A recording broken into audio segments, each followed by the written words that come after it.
2023-এ হুগলির রিষড়ায় অশান্তি কাণ্ডে ইতিমধ্যেই প্রাক্তন তৃণমূল সাংসদ অপরূপা পোদ্দারের স্বামী জাকির আলীকে গ্রেপ্তার করা হয়েছে। তার 3রা জুলাই পর্যন্ত এনআইএ হেফাজতের নির্দেশ দেওয়া হয়েছিল। আজ সেই সময়সীমা শেষ হচ্ছে। আজকে তাকে কোর্টে তুলল এনআইএ।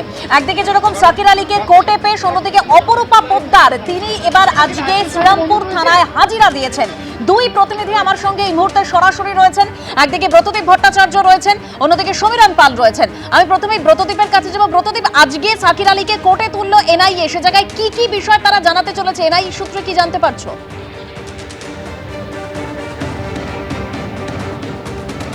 দেখো, এর আগের দিনই আদালতে পেশ করে জাকির আলীকে রিষড়ায় যে রামনবমীর মিছিলে হামলা হয়েছিল এবং তাকে কেন্দ্র করে দুই গোষ্ঠীর সংঘর্ষ, সেই ঘটনায় জাকির আলীকে মূল চক্রান্তকারী, মূল চক্রী বলে দাবি করেছিলেন এনআইএর আইনজীবীরা।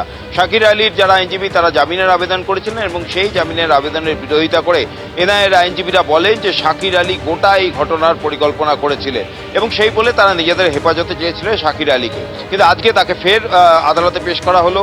সেই এনআইএ হেফাজতের মেয়াদ শেষ হওয়ার পর আজকে তাকে নগর দায়রা আদালতে নিয়ে আসা হয় এবং কিছুক্ষণ আগে সেই নগর দায়রা আদালতেই এনআইএর যে বিশেষ আদালত সেখানে তাকে পেশ করা হয়েছে।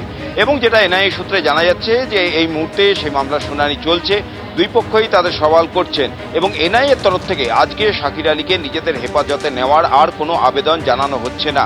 আজকে এনআইএর তরফ থেকে জাকির আলীকে জেল হেফাজতে পাঠানোর আবেদন জানানো হচ্ছে এবং একই সঙ্গে বিচারকের কাছে তারা এটা জানাচ্ছেন যে জাকির আলী কিন্তু এই বিগত কয়েকদিনে যে তাদের হেফাজতে ছিল, সেই হেফাজতে থাকাকালীনও তিনি কোনো রকম সহযোগিতা করেননি। তাদের কাছে তথ্য প্রমাণ রয়েছে, তারা বিভিন্ন জায়গা থেকে নথিপত্র সংগ্রহ করেছেন, তথ্য প্রমাণ সংগ্রহ করেছেন এবং সিসিটিভি ফুটেজ সেগুলোও সংগ্রহ করেছেন তদন্তকারী আধিকারিকরা। সেই সমস্ত তথ্য প্রমাণ জাকির আলীর সামনে রেখে তাকে যখন জিজ্ঞাসাবাদ করা হয়, তিনি কিন্তু তদন্তে কোনো রকম সহযোগিতা করেননি কিংবা কোনো সদুত্তর দেননি, তদন্তকারীদের বিভ্রান্ত করার চেষ্টা করেছেন, এমনটাই জানা যাচ্ছে এনআইএ সূত্রে। এবং সেই তথ্যই কিন্তু আজকে আদালতের সামনে পেশ করতে চলেছেন এনআইএর আধিকারিকরা এবং তাকে জেল হেফাজতে পাঠানো হলেও জেলে গিয়ে তাকে জিজ্ঞাসাবাদ করার আবেদনও আদালতের কাছে তারা আগের দিন জানিয়েছেন। অর্থাৎ জাকির আলী তার বিরুদ্ধে যে সমস্ত তথ্য প্রমাণ ইতিমধ্যেই এনআইএর আধিকারিকরা তারা জোগাড় করেছেন, এর আগে পুলিশও বেশ কিছু তথ্য প্রমাণ জোগাড় করেছিল, যদিও সেটাতে সন্তুষ্ট ছিলেন না এনআইএর তদন্তকারী আধিকারিকরা। তারা তদন্তকারী আধিকারিক নিজে ঘটনাস্থলে গিয়ে সেখান থেকে তথ্য প্রমাণ সংগ্রহ করেন। সেই সমস্ত তথ্য প্রমাণ এর আগের দিনেও তার মধ্যে বেশ কিছু তথ্য প্রমাণ আদালতের সামনে পেশ করেছিলেন এনআইএর আইনজীবীরা। আজকে তা আরও কিছু তথ্য প্রমাণ তারা পেশ করছেন, কিন্তু একই সঙ্গে তারা আদালতকে এটাই জানাচ্ছেন যে জাকির আলী তিনি কিন্তু এনআইএর এই তদন্তে তাদের জিজ্ঞাসাবাদে কোনো রকম সহযোগিতা করছেন না, কোনো সদুত্তর দিচ্ছেন না এবং সেই মর্মেই তাকে আজকে আদালতে তাকে পেশ করে এনআইএর আইনজীবীরা তাকে জেল হেফাজতে পাঠানোর আবেদন জানাবেন। এখন জাকির আলীর আইনজীবীরা তারা যদি আবার জামিনের আবেদন জানান, তাহলে কিন্তু সেই জামিনের আবেদনের বিরোধিতা করা হবে এবং সেই জামিনের আবেদনের বিরোধিতা করার জন্য যে তথ্য প্রমাণ প্রয়োজন, সেই তথ্য প্রমাণ এনআইএর আইনজীবীদের কাছে রয়েছে, এমনটাই দাবি করছেন এনআইএর আধিকারিকরা।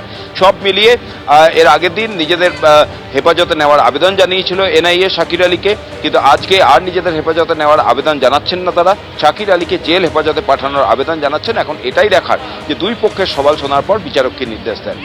একদম ধন্যবাদ ব্রতদীপ। তবে এর আগে বুধবার দিন যখন জাকির আলীকে কোর্টে পেশ করা হয়, সেই সময় এনআইএ কি বলেছিল যে সেলিব্রেশনের জন্য 31শে ডিসেম্বর একেবারে ছাদ থেকে ব্ল্যাঙ্ক ফায়ারিং করা হয়েছিল এবং আলাদা আলাদা বন্দুকে ব্যবহার হয় এরকম 36টি গুলি উদ্ধার হয়েছিল। জাকির আলীর যে কতটা প্রভাব তা উল্লেখ করতে গিয়ে এরকমই কোর্টে এনআইএর তরফে দাবি করা হয়েছিল এবং বলা হয়েছিল যে রামনবমীর মিছিলে যে হামলা হয়েছিল তাতে উস্কানি দিয়েছিলেন এই জাকির আলী, অর্থাৎ এই জাকির আলী মূল চক্রী। এবিপি আনন্দ, এগিয়ে থাকে, এগিয়ে রাখে।